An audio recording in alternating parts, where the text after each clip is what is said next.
धम्मपद गाथा क्रमांक 21, 22 और 23 पार्ट 5। आज दिनांक 12 जुलाई 2024। ये धम्मपद की जो गाथा अपमादो अमत पदंग पमादो मच्चुनो पदंग, ये जो 3 गाथाएं हैं, इसके साथ बहुत सारी अच्छी अच्छी कहानियाँ जुड़ी हुई है। आज आप पार्ट 5वां उसका आज पार्ट है।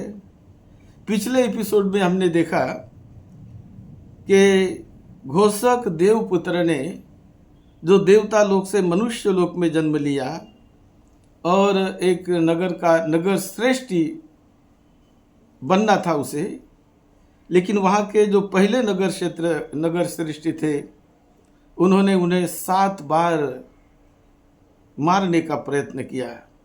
वो 7 बार मृत्यु से बच गया। उस समय कौसंबी का राजा उदयन करके कौसंबी में उसका राज्य चलता था।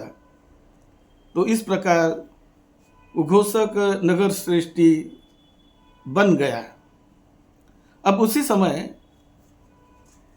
भद्रावती में तस्मिंपन काले, यह पाली त्रिपिटक के ओरिजिनल ग्रंथ से धम्मपद 8 कथा, इनको हम बता रहे हैं। तस्मिंपन काले भद्रवती नगरे भद्रवती सेठी नाम घोषित घोषक सेठिनो अदिठ पुब्ब सहायको अहोसी। भद्रवती नगर तो आगतानंग वाणिजानंग संति के घोषक सेठी भद्रवती सेठिनो संपत्ति च ये पन्नाकारंग पेशेसी। तो उस समय एक भद्रवती नाम का ऐसा नगर था और उस नगर में, भद्रवती नाम के नगर में एक श्रेष्ठी रहता था, व्यापारी श्रेष्ठ, ये कुलपुत्र। तो उसने ये कौसंबी में रहने वाले एक घोषक श्रेष्ठी के बारे में सुना। एक दूसरे को तो देखा नहीं उन्होंने, लेकिन उनके बारे में सुनकर उनसे व्यापार वो करने लगा। मुलाकात नहीं हुई, लेकिन उनसे व्यापार उनका चलता था। लेकिन अब अचानक ऐसे हुआ कि यह भद्रवती नगरी में एक रोग उत्पन्न हो गया। उसे अहिवात रोग कहते हैं, जैसे प्लेग जैसा यह प्लेग उत्पन्न हो गया और कई लोग उसमें से मरने लगे। पहले मक्खियाँ मरती है, फिर चूहे मरते हैं, मुर्गे मरते हैं, पशु मरते हैं और आदमी मरने लग जाते हैं। और फिर जहाँ वहाँ जैसी जगह मिली वैसे वो अपना जीव बचाने के लिए वो भाग जाते हैं, चले जाते हैं। तो ऐसी आपत्ति जब भद्रवती नगरी पर आ गई, तो भद्रवती नगर का ये जो श्रेष्ठी था वो मैं अभी कौसंबी जाऊंगा, ऐसा कह के उन्हें अपने बेटी को और लड़की को लिया और तीनों वो उस नगर के निकल कर कौसंबी घोषक श्रेष्ठी के यहाँ हम जाएंगे, ऐसा उन्होंने संकल्प करके वो चलने लगा। जो कुछ भी साथ में ले सकते थे, खाने पीने का सामान लिया साथ में और चलने लगे। लेकिन रास्ते में चलते हैं, भूखे प्यासे चलते हैं और कुछ मिलता नहीं है। जो भी सामान साथ में था वो भी खत्म हो गया है और फिर ऐसे चलने लगे, बड़े दुर्बल होने लगे और भूख प्यास से तो उनका शरीर भी दुर्बल होने लगा।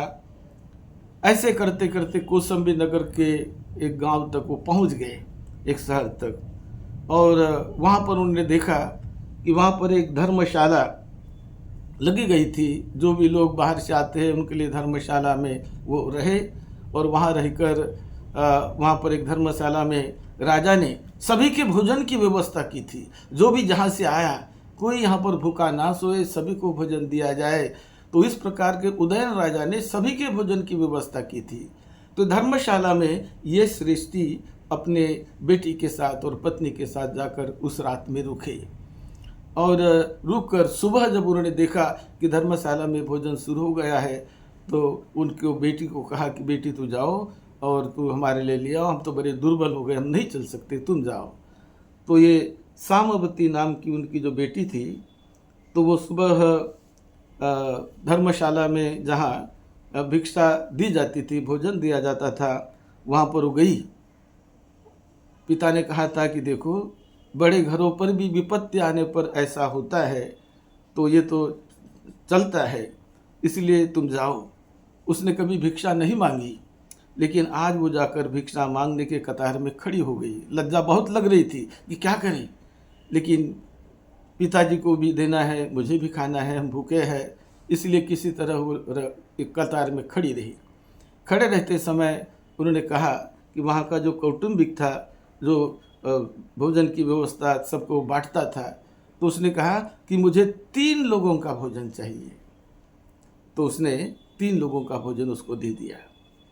वो भोजन लेकर चली गई और जाकर अपने पिताजी और माताजी के साथ और सभी ने मिलकर खा लिया। लेकिन पिताजी को उन्होंने ज़्यादा खिलाया कि भाई तुम तो बहुत नाजुक हो, भूखे हो, ये खा लो। तो जो मिला हुआ भोजन पिताजी ने ज़्यादा खाया, लेकिन वो भोजन वो पचा नहीं पाया, और न पचने के कारण पिताजी उसी रात उसकी मृत्यु हो गई।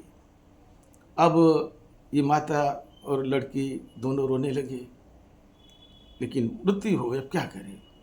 उसके बाद दूसरे दिन में और भी जाती है, उस भोजनशाला में जाकर कतार में खड़ी रहती है, जहाँ भिक्षु खड़े रहते थे, जहाँ रास्ते से आने जाने वाले लोग खड़े रहते थे, तो वहाँ पर वो भी खड़ी रही, और खड़ी रहकर उसने कहा कि आज मुझे 2 लोगों के लिए चाहिए।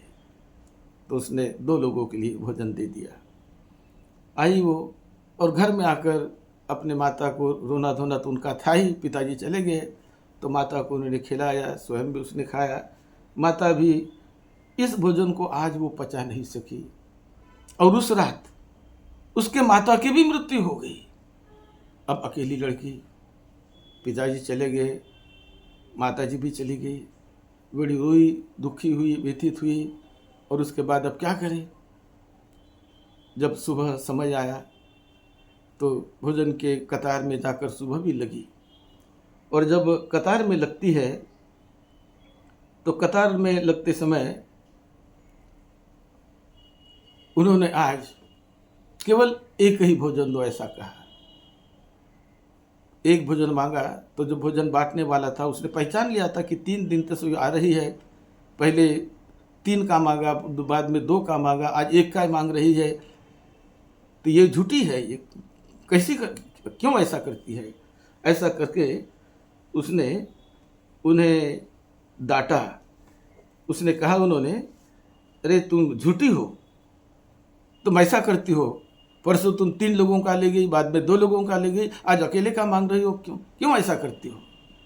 तो वो रोने लगी। उसने पूरी कहानी बताई कि ऐसे ऐसे हम हैं, मैं सृष्टि की पुत्री हूँ, और मेरे पिताजी हम आए थे, मेरे पिताजी परसों चले गए, फिर कल मेरी माताजी चली गई, आज मैं अकेली हूँ, इसलिए मैं अकेले के लिए मांग रहा हूँ।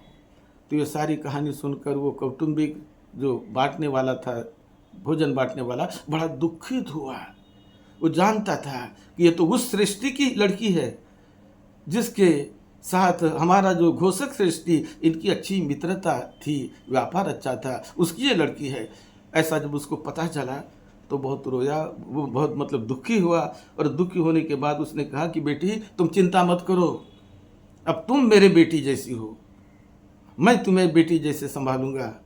ऐसा करके उसने उसको दिलासा दिया, अपने घर ले गया, और घर लेकर वो बेटी जैसा उसको वो संभालने लगा। उसके बाद घोषक को जब पता चला कि उन्होंने एक ऐसी को बेटी करके घर में रखा है, तो एक दिन ये जो घोषक को पता चलता है, तो ये तो घोषक के अधीन काम करने वाला था। घोषक को पता चलता है, घोषक सृष्टि को, तो उसने कहा कि वो तो उस मेरे मित्र की लड़की है, मैं उसे संभालूंगा, मेरे यहाँ वो रहेगी। ऐसा उसको बताकर उसने अपने घर में रख दिया, और उसको बड़ा सम्मान देकर उनके लिए 500 दासियाँ, औरतें उनके लिए सेवा में रखा। और बड़े सम्मान से वो रहने लगी। अब एक दिन वहाँ पर ऐसा उत्सव एक दिन आया। ये उत्सव के दिन ये सभी लोग नगर के नहाने जाते थे, बड़े लोग भी सभी लोग नहाने जाते थे। और ये नहाने के बाद जब लोग सभी नहाने गए तो ये भी सामावती भी नहाने जाती है। ये जब कौटुंबिक जो बांटने वाला था, हमेशा भोजन बांटने वाला, तो एक दिन जब सामावती ने देखा ये भोजन लेते समय बहुत कोलाहल होता है, बड़ा जोर जोर का आवाज़ होने लगता है, तो उसने उनको बताया कि देखो ये कोलाहल होता है, अच्छा नहीं है, ये भोजन सबको अच्छा मिले तो बेटी क्या कर सकते हैं हम। तो उसने बताया कि देखो ये कोलाहल इसलिए होता है, उनके आने का रास्ता और जाने का रास्ता एक ही है। अब ऐसा करो पिताजी कि तुम आने का रास्ता अलग करो, जाने का रास्ता अलग करो। तो जब ये उसने बताया तो कोलाहल होना मतलब बंद हो गया। तो बंद जब हुआ तो घोषक ने देखा, घोषक जो नगर श्रेष्ठी था, तो उसने देखा कोलाहल तो उसको बड़ा अच्छा लगता था कि लोग आते हैं जाते हैं और आवाज़ शोर होता है, आवाज़ होती है, तो उसको अच्छा लगता था। लेकिन आज तो आवाज़ नहीं होने लगी, 2 दिन से देख रहा है। तो उसने पूछा उसको कौटुंबिक को कि भाई ये आवाज़ नहीं हो रही, क्यों हुआ, कैसे हुआ। तो फिर उसने बताया कि हमारे यहाँ जो लड़की आई है उस लड़की ने ये हमें रास्ता बताया है। तो तब से और सारी लड़की की मालूमात उसको दे दी। तो वो भी बड़ा प्रसन्न हो गया घोषक श्रेष्ठी, और कहने लगा कि अरे वो लड़की को मेरे यहाँ लाओ, वो मेरी बच्चे जैसी रहेगी। ऐसा करके घोषक ने उसको अपने घर में रखा और उनको 500 दासियाँ उनकी सेवा में दी थी। और जब वह 500 लोगों को, दासियों को लेकर एक दिन नदी पर नहाने जाती है और वहाँ सभी लोग आते हैं, तो ऐसे दिन राजा उदयन भी वहाँ पर अपने हाथी के मंच पर बैठकर देखता है लोगों को। तो देखकर उनको लगा कि ये कौन नर्तकी है, इतनी भीड़ वहाँ पर है और ये कौन सुंदर लड़की है। तो उनको बताया गया ये ऐसी ऐसी लड़की है, ये घोषक की पुत्री है, घोषक ने इसको अपनी पुत्री करके घर में रखा है। तो जब उन्हें पता चला तो उनका वो लड़की को देखकर राजा उदयन का स्नेह हो गया। उन्हें लगा कि कितनी सुंदर और कितनी अच्छी, कितनी भोली भाली ये लड़की है।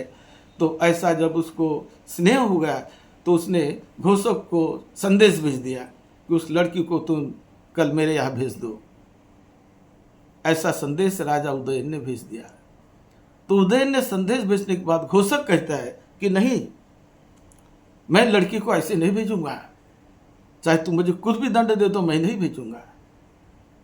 तो राजा ने कहा कि तुम्हें भेजना पड़ेगा, ये मेरा आदेश है, तुम्हें मानना पड़ेगा। तो उसने कहा नहीं, हम गृहस्थी लोग अपने बेटी को ऐसे नहीं भेजते, हम इज्जतदार लोग हैं, नहीं भेजते, मैं नहीं भेजूंगा। उसके बाद राजा ने कहा कि तुम्हें दंडित किया जाएगा। ऐसा करके राजा ने अपने लोगों को भेजा और इस घोषक को घर से निकाल दिया गया। उसका हाथ पकड़कर उसको, उसके परिवार को, लड़की को, सभी को निकाल दिया गया। तो जब और दरवाज़ा बंद कर दिया, क्योंकि राजा की आज्ञा थी, घर से निकाल दिया उन्होंने राजा की आज्ञा से। तो ये जो लड़की थी वो उस समय घाट पर गई थी और घाट पर जाकर नहा धोकर जब आती है तो देखते गए पिताजी तो घर के बाहर है, क्यों ऐसा हुआ, क्या हुआ।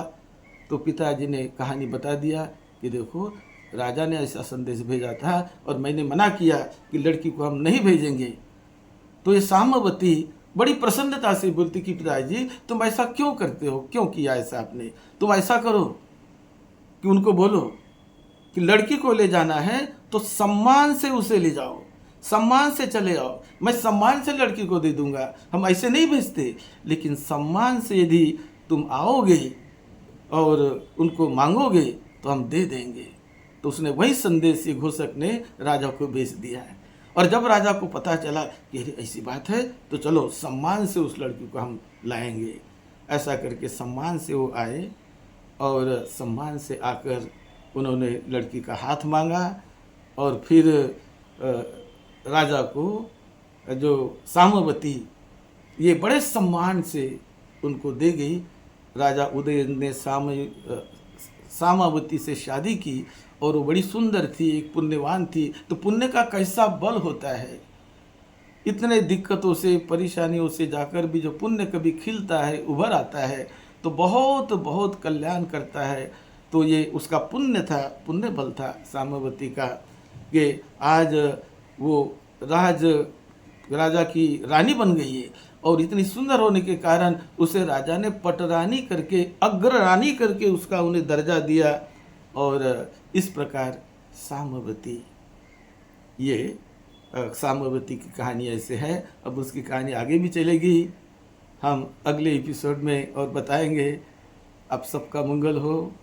ये जो आपत्ति विपत्ति आती है, इनसे भी पुण्यवान लोग कैसे बचते हैं, कैसे एक दूसरे मदद करने वाले मिल जाते हैं, और कैसे मंगल ही मंगल होने लगता है। जो पुण्यवान व्यक्ति हो, धर्मवान व्यक्ति हो, ये एक शील सदाचार का पालन करने वाला व्यक्ति हो, धम्म के रास्ते पर चलने वाला व्यक्ति हो, तो निसर्ग प्रकृति उन्हें हर तरह से उनका साथ देती है, मदद करती है। तो हम इस कहानियों को और भी सुनेंगे। आप सबका मंगल हो, सबको सुख शांति मिले। यही मंगल मैत्री के साथ सद्धम्म की सेवा में, आपकी सेवा में डॉक्टर भदंत राहुल बोधी महाथेरो। आप सबका मंगल हो। इस क्लिप को आप शेयर करिए, अपने दोस्त मित्रों को भेजिए, रिश्ते वालों को भेजिए, और धम्म को ओरिजिनल त्रिपिटक से हम आपको बता रहे हैं, उसका लाभ लीजिए। सबका मंगल हो, सबको सुख शांति मिले, सबको सुख शांति मिले। साधु।